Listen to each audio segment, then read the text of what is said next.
Se a gente queria comer um doce, a gente precisava ralar para comer esse doce. Não é à toa que existe hoje essa expressão. Você precisa ralar para conseguir aquilo que você quer.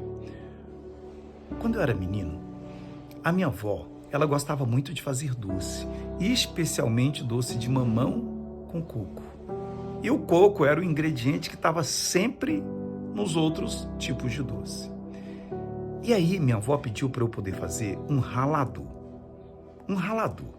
Era um pedaço de lata, né? Que eu tinha que furar os buraquinhos bem pertinho uns dos outros. E aí esses buraquinhos, quando eu furava com prego aqui do outro lado, ficava assim áspero, né? Áspero. Então furava, ficava áspero.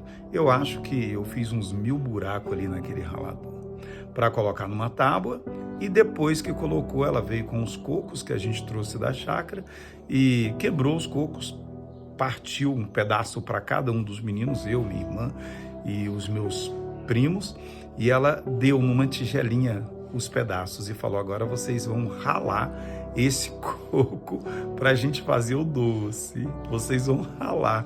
Tudo naquele momento começou com uma brincadeira, todo mundo sorrindo, mas ao passar do tempo a gente percebeu que aquele ralar o coco era muito mais difícil do que a gente imaginava. Eu estava com as meninas no escritório agora, do Dr. Farley, e estava contando essa história para elas. E elas riram pra caramba da história. E eu, só de contar, fiquei em lágrimas, senti muita emoção de lembrar dos doces que a minha vozinha fazia. Então entregava pra gente ali, ela entregava pra gente as tigelinhas e cada um ia ralar a sua quantidade de coco. O problema é que era suor porque realmente dava muito trabalho, lágrimas, tinha um momento que a gente chorava, porque não era fácil fazer aquele trabalho, e sangue. Por que lágrima, suor e sangue? O sangue é porque a minha avó, ela falava assim: olha, esse coco tem que ficar só um pedacinho, tem que ficar só um tiquinho dele assim, ó. A gente queria comer o pedacinho do coco, mas tinha que ficar só um tiquinho. E a gente ia ralando, pegava um pedaço mais ou menos assim, ia ralando. Em algumas vezes a minha irmã fazia ele desaparecer, mas os dedos ficavam em sangue vivo. A gente ia ralando, e aí a gente mudava de dedo. Era esses dedos, depois a gente ia para esses dedos, depois a gente ia para esses dedos, e os dedos ficavam no sangue puro, e as mãos, as pontas dos dedos, né?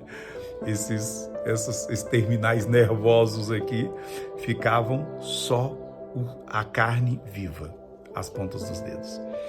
Então, nós passávamos ali às vezes uma tarde todinha, né? Ela cuidando da casa e a gente cuidando dos cocos. Ela cuidando da casa e a gente ralando os cocos. Suor, lágrima e sangue. Quando a gente terminava, aí ela ia levar aqueles ingredientes todos, né? A canela, o coco, o mamão. Ela levava ali para o fogo, que era um fogão a lenha que a gente tinha do lado de fora de casa. Então ela levava para lá e colocava naquele tacho. A gente chama de tacho.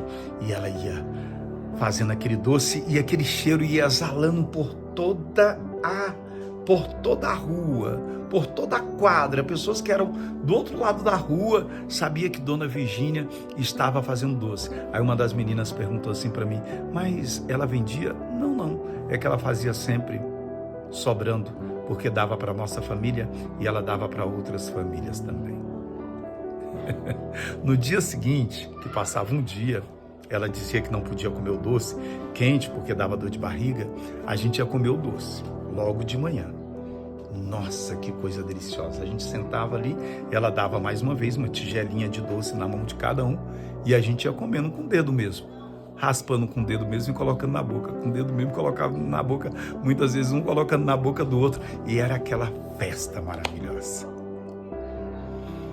Olha, essa história eu estou trazendo para você para dizer que o suor, a lágrima e o sangue vão te trazer recompensas. e a recompensa do sabor do doce. Não existe doce no mundo que seja mais gostoso do que aquele que nós comemos. Não existe recompensa mais gostosa, mais deliciosa do mundo do que aquela recompensa do seu suor, das suas lágrimas e do seu sangue. Pode ter certeza. E quantas vitórias você teve? E quantas alegrias você teve depois de tanto trabalho? E quando veio a recompensa, você ficou feliz ou não ficou? Pois é. De repente você está passando uma situação muito difícil, muito complicada, mas esse suor, essa lágrima e esse sangue que você está depositando nesse projeto vão te trazer recompensas deliciosas. Espero que você tenha gostado da história. Escreve aqui para mim o que você achou dessa história, que eu acho incrivelmente linda, num poder de exemplo maravilhoso. E compartilha esse vídeo, mas compartilha mesmo, para que outras pessoas vejam esse vídeo, para que outras pessoas tragam boas lembranças e para que outras pessoas também entendam o poder da recompensa. Eu quero que você coma cada doce, de cada suor, de cada lágrima, de cada sangue que você está depositando nos seus projetos. Aí quando eu terminei de falar e a mocinha, uma das meninas, falou assim, eu vou lá ralar meu coco, porque é muita lágrima, é muito suor e é muito sangue. Forte abraço para você, sucesso, a gente se vê, comenta e compartilha.